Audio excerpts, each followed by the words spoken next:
Hello everyone, my name is Castoni, I'm a professional chess coach and I'm welcoming you to a recap of perhaps the most important game of 2022 candidate tournament between Caruana and Nepo. Nepomniachtchi is currently leading the tournament by 1 point and Caruana must try to score a victory with the white pieces.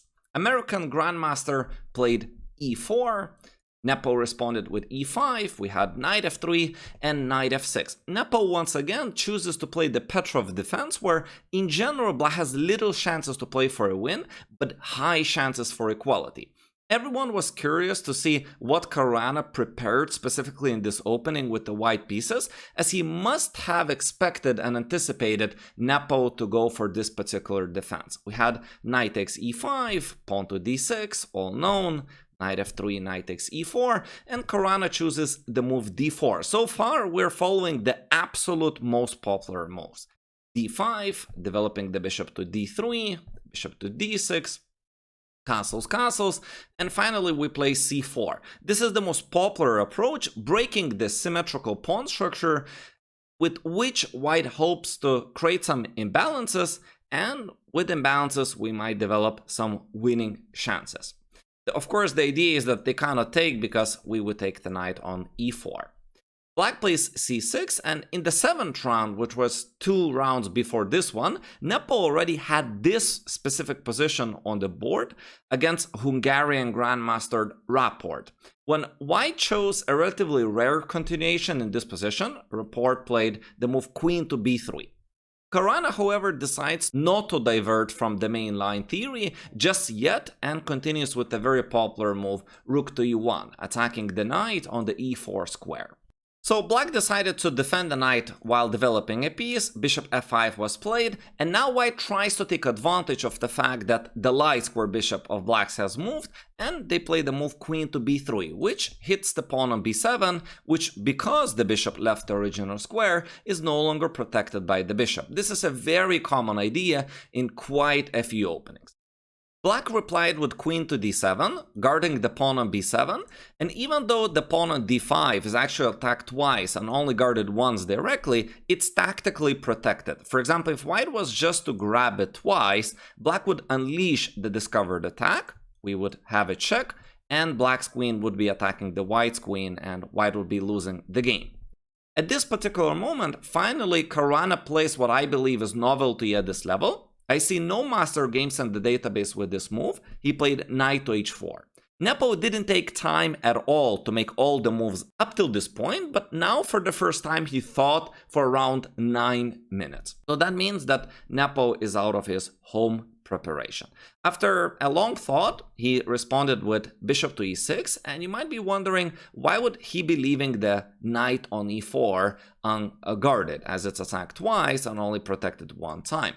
Well, in these positions, very often black can sacrifice the pawn on e4 because white's pieces are very uncoordinated. For example, we could snap it twice, but black could take advantage of the pin, play the move b5, which hits c4, and black has definitely a lot of compensation because white's pieces are just all over the place, uncoordinated.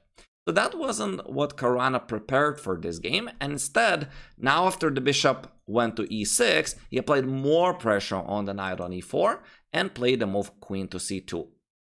At this moment, black played knight to a6, threatening the knight to b4 fork.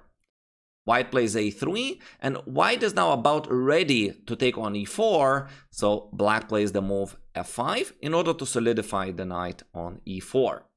We had c takes d5, which I think is a very interesting decision by Caruana. Just take a look. After black took back with the pawn, he played knight to c3. A lot of the times, such move might not be the best idea because you may be ending up with a weakness, a backward pawn on open file, which black would be attacking. But in this specific case, the pawn on f5 is problematic, and that pawn is much weaker than the white's pawn on c3.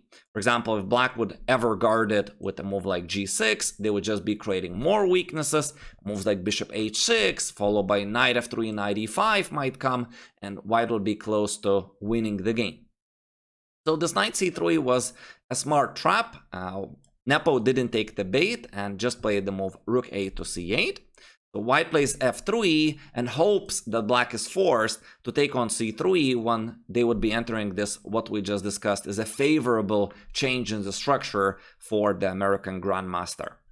Instead, I think that black found a brilliant in-between move, a very nonchalant intermezzo, bishop e7 hitting the knight and at the same time freeing the square on d6 for the knight to come back. So white could achieve what we call a desperado tactic. Since we're about to lose this knight, but we're winning the knight back on e4, computer suggests a possible line for just a draw. Unfortunately, we could take on f5, we sacrifice a piece, but we win it back right away. And this is quite forcing. I don't know if grandmasters have calculated this particular line, but I would not be surprised if they did. And over here we have crazy queen takes e4 because the knight is pinned. And one of the moves that is possible are these, and we enter somewhat that is completely equal at their level, and draw is the likeliest result. So maybe because of this, Caruana did play the move g3 and didn't liquidate the pieces to enter that drawish position. Now black's knight is hanging, and so Nepo just draw back to d6, after which white starts getting some chances. As you can see, the position is quite imbalanced. The pawn structure is not symmetrical, and white found a very interesting deflective idea, queen to a4.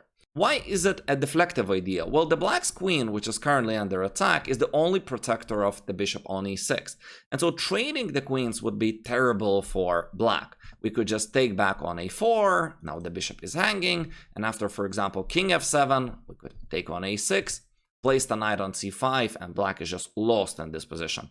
The bishop is hanging, and seems the best thing that they could do is sacrifice and exchange, after which I'm sure Caruana would have won the game. So after queen e4, Nepo saw that he cannot take the queen, and he just played the move bishop to f6, which puts pressure on d4. White exchanged the queens and took the pawn on d5. However, because Nepo played the bishop move to f6, he could win the pawn back with bishop takes d4. White just calmly played king to g2. Black fought for the file with rook c to e8. White played bishop f4, which attacks the black's knight on d6. Black responded with a counterattack, knight to c5. The idea is that if we take on d6, black would be taking the bishop on d3. So instead, white played an in-between move, knight to e7 check. The idea is that if they sacrifice the exchange with the idea of winning a piece afterwards, our rook will also be attacking d7. So this would be a bad line for black. So instead, they just played king to f7. And this was the biggest chance Caruana had in this game. He had to play a computer move, which is very difficult to see when you could just snap the pawn. It was bishop to f1. Knight on d6 remains hanging. If black, for example, goes for the forcing line with rook takes e7, we would have bishop d6 with a skewer, rook e1, rook e1. It's a very dynamical position where tactically white is going to win something. For example, now we're threatening the bishop, and we also want to take the knight, so the bishop cannot run away anywhere. For example, knight e6 could follow, then white snaps the pawn, and dynamically white is just winning. But I mean, there is no need to blame Caruana for not saying something like bishop f1. I think it's just computers that can be always precise on such positions, and he went for the most natural, which is just to grab the pawn on f5. Had knight takes f5, knight f5, bishop f5, lots of exchanges, knight f5, rook e1, after which we're already entering a zone of a draw. As you can see, lots of pieces are getting liquidated and getting off the board. Had rook e4 over here, black wins the pawn back, white tries to attack a7, and after just a few moves, players agree to a draw because there are no imbalances in the game that would promise any side chances to play for a win. And over here, they just agreed to the draw. So I think that in this game, Caruana had really high chances for the victory, somewhere around over here in this mess. It could have went wrong for either side, but of course, I think Nepo was the one that was on the ropes. And if Caruana did play the move bishop to f1, we would see maybe a completely different situation in the tournament. I hope you enjoyed this video. If you did, please subscribe to my chess channel for more videos. You can also consider hiring me as your personal online chess coach. That's my full-time job for 10 years. Thank you for watching, and I will see you in the next video.